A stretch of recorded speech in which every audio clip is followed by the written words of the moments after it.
안녕하세요. 이영섭TV의 이영섭입니다. 최근 고산동 물류센터 관련 기사들이 쏟아지고 있습니다. 관련 제보와 폭로 등으로 물류센터 추진 과정에 대한 새로운 사실들이 속속 드러나고 있습니다. 오늘 영상에서는 고산동 물류센터 추진 과정에서의 의혹들에 대해 알아보도록 하겠습니다. 스마트팜은 개발 제한 구역을 해제하기 위한 수단이었다? 복합문화융합단지 개발 사업을 추진하기 위해 의정부시는 고산동 일대 개발 제한구역 해제를 국토부 중앙도시계획위원회에 신청했습니다. 하지만 의정부시에 제출한 도시관리계획 변경안은 2016년 7월 28일과 9월 1일 두 차례나 재심의 결정을 받게 됩니다. 중도위에서는 개발 제한 구역을 해제할 만큼의 공익성을 인정하지 않았고, 무엇보다 개발 제한 구역 해제로 생길 수 있는 민간 사업자의 과도한 이익을 염려했기 때문입니다. 의정부시는 중도위를 설득하기 위해 개발 제한 구역 해제의 당위성을 역술합니다. 그 중에서 중요한 역할을 했던 것이 바로 스마트팜입니다. 스마트팜을 통한 농업의 6차 산업화를 통해 식량을 생산하고 관련 일자리를 창출하겠다며 복합문화융합단지의 공익성을 강하게 주장했다고 알려져 있습니다. 그 덕분에 개발 제한 구역은 해제됩니다. 도시 지원 시설 용지는 사업자에 의해 생겼다? 2015년 8월 의정부시에서 작성한 복합문화융합단지 개발 사업을 위한 민간 사업자 모집 공고에 담긴 토지 이용 계획입니다. 그 어디에도 도시 지원 시설 용지는 없습니다. 스마트팜 또한 없습니다. 도시 지원 시설 용지가 처음으로 등장한 것은 2015년 12월 민간 사업자가 제출한 사업 계획서에 있습니다. 사업자는 전체 부지 대비 3% 크기의 도시 지원 시설 용지를 사업 계획서에 담아 의정부시에 제출했습니다. 그랬던 도시지원 시설 용지는 불과 6개월 후에 중도위에 제출된 계획안에 무려 7%대로 대폭 확대됩니다. 사업성이 높은 도시지원 시설 용지가 이토록 대폭 확대된 것은 민간 사업자의 제한 때문이었다고 합니다. 의정부시와 사업자는 사업의 공공성을 0순위로 평가하는 중도의 심사를 통과하기 위해 공익성이 높은 스마트팜을 활용했던 것이 아닐까라는 의심이 드는 대목입니다. 스마트팜은 개발 제한 개혁 해제 후 사라졌다? 개발 제한 개혁 구역 해제에 있어 큰 역할을 담당했던 스마트팜은 정작 복합문화융합단지 개발 사업 추진을 위해 설립된 민관 합동법인 의정부 리듬시티 주식회사가 출범한 당시 자취를 감추게 됩니다. 의정부 복합문화융합단지 도시개발 사업을 위한 사업 협약서 중 일부입니다. 2017년 5월에 출범한 민간합동법인 의정부 리듬시티의 출자자 명단입니다. 복합문화융합단지 개발 사업의 핵심 사업이었고, 개발 제한 구역 해제에 결정적인 역할을 했던 스마트팜은 출자자 명단 그 어디에도 없습니다. 출자자가 되면 좋습니다. 개발 사업의 이익을 출자자 지분만큼 배당받을 수 있고, 무엇보다 복합문화융합단지 부지를 아주 저렴한 가격으로 별도 경쟁 과정 없이 구입할 수 있습니다. 스마트팜 업체가 출자자로 합류하지 않았던 2017년 5월에 사실상 스마트팜은 끝났다고 보는 시선이 지배적입니다. 개발 제한 구역 해제 후 첫 사업고시의 창고시설이 2016년 9월 22일 도시관리계획 변경안을 중앙도시계획위원회로부터 조건부로 승인받고 의정부시는 2018년 4월 사업의 사업 승인 고시를 홈페이지에 게시를 하게 됩니다. 의정부 복합문화융합단지 사업 추진에 대한 구체적인 내용이 처음 공개된 문서입니다. 고시 중에 도시지원 시설 관련 페이지에 보시면 주 용도 상위에는 원예시설, 첨단 농업시설, 농업연구 관련 시설 등 스마트팜 관련 시설이 나열되어 있습니다. 그런데 그 밑에 창고시설도 포함되어 있음을 알 수 있습니다. 시정 질문에서 김동근 시장은 이에 대해 의정부 리듬시티에서 관련 내용을 사업 계획서에 작성을 해 의정부시에 제출했다고 답변했습니다. 즉 창고시설 용도는 사업자가 요청한 사안입니다.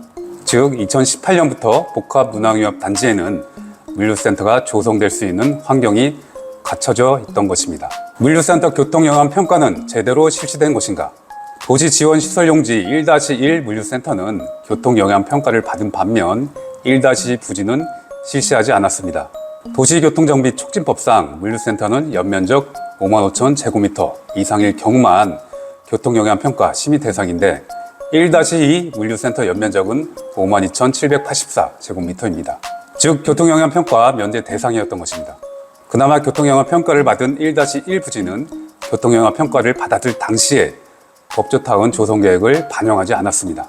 법조타운 조성계획이 공식화되었고 이후 상당한 주택과 상업시설이 들어오면 인근 교통체증이 더욱 심해질 것입니다.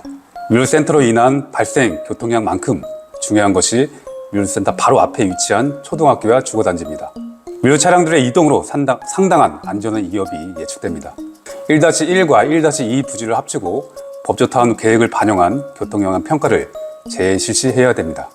코레이트 리듬시티는 중도의 결과를 미리 알았나? 코레이트 자산운용은 고산동 물류센터 조성을 위해 2020년 7월 29일 코레이트 리듬시티를 설립하게 됩니다. 그리고 2달 뒤인 9월 25일에 의정부 리듬시티에 출자자로 합류를 하게 됩니다. 이후 10월 29일에는 해당 부지를 360억 원에 매입을 하게 됩니다. 일사천리로 진행됐습니다.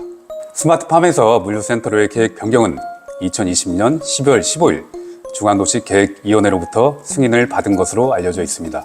2020년 12월 15일 이전까지는 중앙도시계획위원회의 심의 결과를 그 누구도 알 수 없습니다. 그런데 중도위에서 심의도 하기 전인 2020년 12월 8일 나온 기사에 따르면 코레이트 운용사는 이미 의정부 물류창고 투자를 위한 펀드를 설정합니다. 규모는 60억 원 상당입니다.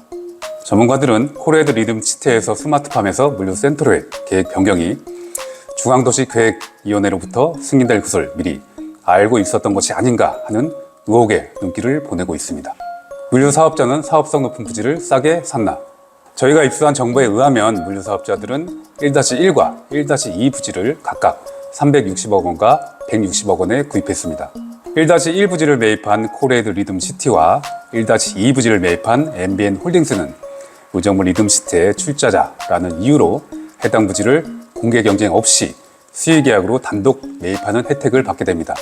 해당 부지는 2020년 12월 중도위에서 용적률을 150%에서 250%로 대폭 상승시켜줬고 충수 제한은 4층에서 5층으로 완화시켜줬습니다. 그 덕분에 사업성이 대폭 높아졌고 그에 따른 부동산 가치도 높아졌습니다. 전문가에 따르면 이 정도 입지와 용적률, 충수 등을 고려해 봤을 때 부지 가격 520억 원은 매우 저렴한 수준이라고 합니다. 해당 가격은 감정평가보다 상당히 저렴한 수준으로 알려져 있습니다. 결국 의정부시에서 챙길 수 있는 분양 수입은 줄어들게 되었고 민간 사업자들만 부지를 저렴하게 매입한 꼴이 됐습니다. 물류센터 추진으로 돈 버는 사람의 정체는 과연 도대체 누구일까요? 지금까지 말씀드린 내용들을 정리하면 다음과 같습니다. 민간 사업자 의정부시는 공익성 높은 스마트팜을 앞세워 개발 제한구역 해제를 받고 도시지원 시설 용지 비율을 7%까지 늘렸지만 의정부 리듬시티 출범 당시 스마트팜 업체는 출자자 명단에 없었습니다. 2018년 개시된 최초 사업 고시에 사업자 요청에 의해 창고시설이 처음으로 등장했으며 사업자는 물류센터 도입을 위한 컨설팅을 부동산 전문 회사에 의뢰했습니다. 역시나 최초 사업 고시에 등장한 도시지원 시설 획지 분할 가능 혜택 덕분에 물류센터가 1-1과 1-2로 나눠지고 그 덕분에 1-2 부지의 물류센터는 교통영향 평가 심의 대상에서 면제됩니다. 그 결과 교통영향 평가는 1-1 부지만을 대상으로 법조타운 계획 반영 없이 반쪽으로 실시됩니다. 2020년 12월 중앙도시계획위원회에서 스마트팜에서 물류센터로 계획 변경이 통과되기 전에 설립된 코레이트 리듬시티는 설립 2달 뒤에 의정부 리듬시티에 합류를 하게 되고 또 한 달 뒤에는 해당 부지를 매입하게 됩니다. 그리고 중도위에서 계획 변경이 승인되기도 전에 60억 원 규모의 펀드를 설정하게 됩니다. 즉 사업자는 사실 처음부터 복합문화융합 단지 내에 물류센터를 추진하려 했던 것이 아닐까요? 또 갑자기 등장한 코레이트 리듬시티의 정체는 무엇일까요? 또 실소유주는 누구일까요?